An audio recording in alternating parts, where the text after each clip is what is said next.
There's so much to talk about when it comes to oral health, but where do you want to start about teaching people about what they need to know about gums and teeth and how it relates to chronic disease? People don't realize how interconnected we are in our entire body, but our mouth is so important. It has been called the epicenter of wellness. So wellness actually starts in our mouth. If you're not healthy in your mouth, you are 100% going to have issues within your body, and that is kind of undisputable. I mean, kind of depends on who you ask, That's but just amazing. I'm a channel. And so when you said that, spirit came in. And so what they said was, Jody, you've always thought, and it's true, that, health starts in your gut, like healthy gut, healthy brain. But they said, where do you think it really gets started? Your gut biome is fed from your mouth biome. So there's a lot of talk about your gut biome, which is super important, no question. But it actually starts in your mouth. So that feeds your gut. So the two work kind of, symbiotic, or they're supposed to symbiotic. Basically shows you that every tooth in our body is connected to an organ. So if you have chronic disease or a chronic issue in your life, or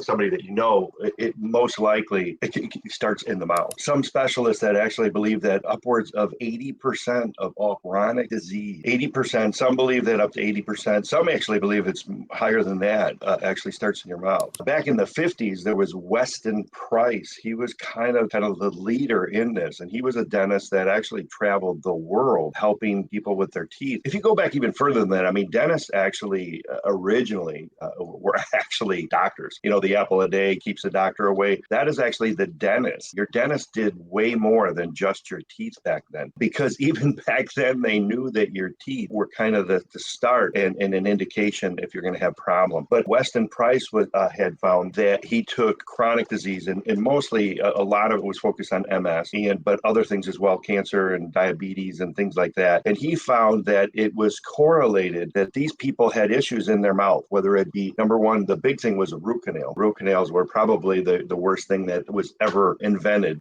for our population. It has caused so many illnesses, so many deaths and chronic disorders that we still don't even recognize today. So a lot of people, suffer from a lot of chronic disease and don't know that it's as easy as eliminating the problem in your mouth. Weston Price back in the 50s identified that this was a major problem. He actually took hundreds, over 1,000 people that he tested, but hundreds had MS and other chronic disorders. We're talking about people that had MS that haven't walked for 4, 5, 6 years. They were wheelchair ridden. They couldn't get out, couldn't walk. And he identified, which tooth was connected to the body. He removed those teeth. He found that all these people had the same tooth infection. Majority was a root canal. After he pulled the tooth, within weeks, these people got out of their wheelchair and were able to walk again. So he found that after pulling these teeth, the people got immediately better. So that's how bad root canals are. And if you really think about it, it's actually kind of stupid. If you have a dead finger and it's dead, what happens to it? Gangrene sets in. And if you don't chop the finger off, what happens? Well, you eventually will die. I mean, the poison will literally go up your arm and kill you eventually. So anything that's dead on our body, it has to be taken off. I mean, if you have a gangrene leg, I'm sorry, they got to remove the leg. If they don't, you will die. Sepsis comes in and all that bacteria feeds into our body and you're dead. So, I mean,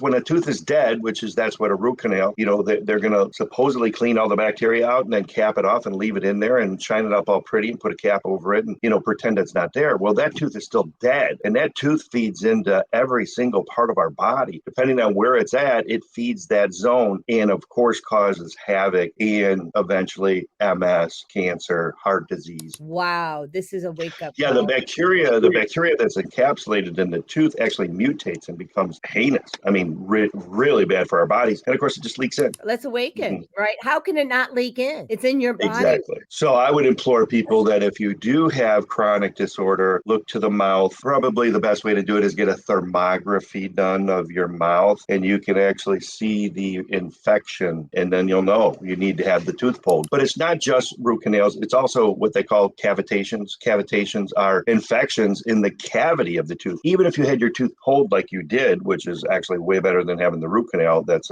awesome. But if the tooth is pulled improperly, and that sounds dumb, but there is ways, the right ways and wrong ways, you could still have issues. There's what they call a periodontal ligament that needs to come out with the tooth. So if that's not taken out, that will actually deteriorate and rot and cause infections in the cavity and again leak into your body and cause havoc. Or you can just get infections in there as well. So we need to take better care of our mouth. And unfortunately, everything on the market is designed to actually cause more problems. Your mom with a problem with her gums. I would guess, I would guess that she probably used fluoride toothpaste. She used alcohol-based mouthwashes. A lot of people, they get gum disease, they use mouthwash more. Fluoride is awful for us. It is a neurotoxin. It's terrible for us. It actually causes tooth decay. So the number one cause for tooth decay in America is fluorosis, is literally caused by fluoride. Alcohol actually makes your teeth fall out. It actually perpetuates gum disease and mouth issues because and peroxide can do actually even worse things to our mouth. Peroxide,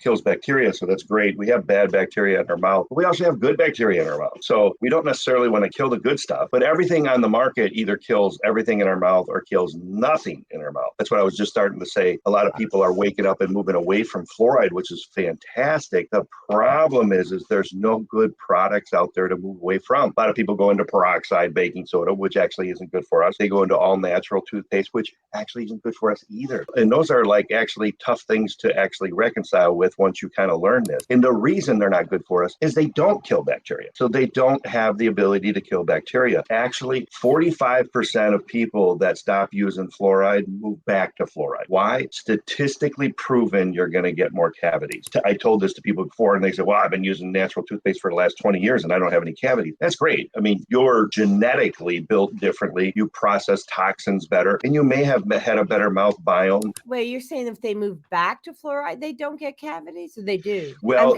they move back to fluoride and have fewer cavities, which is kind of sounds goofy, but yes, but fluoride does kill these bacteria. So it does that. Fluoride does, all natural toothpaste don't. And I don't advocate for fluoride. I don't, because it will kill you too. I had a short video I did. I went for a long walk, and every place that I was going, they had those signs on the lawn to be careful, don't touch the lawn, because, it's basically going to harm you, harm the dog, harm everybody. And I said, yeah, if it's going to kill animals or whatever, it's eventually going to kill you too, right? Right. But again, you got, unfortunately, the fluoride actually does fit a bill, but it is not good for us. So it's kind of one of those things is like, well, there's nothing else out there. And that's the real problem. We don't have anything to offset that. And that's when I started my company. That's what I looked at specifically. I looked at, and I didn't know any of this stuff actually. So when you start going down these rabbit holes, you kind of find all this out and it's like, oh my gosh, I didn't realize fluoride was so bad, but all natural toothpaste aren't good either. And that's just because we don't have products on the market that do those things and don't harm us. So that's where, my company kind of, was born out of, Fresh Mouth. And what we do is we make a silver toothpaste. So nano silver particles is what we use in our toothpaste, not fluoride. That's it right there. And we designed that specifically to fill the hole that we have in our oral healthcare industry today. And that is, we need to kill the bacteria. We don't really want to kill our mouth biome bacteria, and that's a big thing. So we want something that doesn't do it. Now, silver's amazing stuff. I mean, it's been around forever. I mean, literally thousands of years. Silver's been used medicinally. Silver is absolutely the strongest killer of bacteria known to man. It's actually stronger than any antibiotic that we have today. You put silver against the best antibiotic that we have today in medicine, silver annihilates it. And silver does so much more. So silver not only kills bacteria, germs, viruses, fungus on contact, it kills faster than anything. So antibiotics take days, weeks, or months to kill bacteria. Silver kills instantly. On contact, it annihilates bacteria. But here's a really unique feature of one of the unique features of silver. It doesn't kill good bacteria in our body. Now, that's amazing. So the silver... There's an enzyme that coats the good bacteria in our body. It's a milk-based enzyme. And silver is incapable of penetrating the enzyme. So it can't get to the good bacteria. So it annihilates everything else. It's like a bomb in our mouth that destroys all the bad, but leaves the good behind. So it promotes a very healthy mouth biome. So now our good bacteria in our mouth says, wow, this is great. You just killed all our enemies and we're able to multiply. So your mouth now starts to begin to multiply good bacteria, which is what we need. Again, feeds our gut as well. So now we're creating very healthy mouth biomes, which are extremely important for our entire body. And that's what silver does. And silver also boosts your immune system more than vitamin C does. So it's an immune boosting property. So as you're brushing your teeth, you're doing wellness for your entire body. Some people take colloidal silver. I think we talked about that a little bit, Jody. Colloidal silver is amazing for our body. People take it under the tongue, absorbs sublingually into your body, gets into your bloodstream, causes a boost in immunity, kills bacteria, free radicals, germs, and everything that don't belong there on contact, because that's what silver does. And then it purges from our body. So while you brush your teeth with our product, you're also feeding your body as well. So you're getting that silver into your body, increasing your immune system, helping with disease and infection and stuff in our body. And silver also is a healing agent. A lot of people use it on wounds, including the medical field. So silver speeds up healing by about 10 times, especially diabetics with ulcer sores and stuff that don't heal. Silver heals it. And we use silver today in hospital settings, silver nitrate. Silver nitrate is used on burn victims because it literally heals the wound faster, number one. And secondly, it actually regrows the skin tissue. So the tissue actually regenerates. So it has regenerative properties. It has antibacterial properties and immune boosting properties. So wow, what amazing that does. And what silver is actually clinically proven to regenerate enamel growth in our teeth. So there goes your regeneration property. It actually regrows our teeth. By the way, that's the only thing that's ever been able to do that. So it can actually heal cavities naturally. We've had people that had cracks in their teeth that literally heal within about 4 to 6 weeks.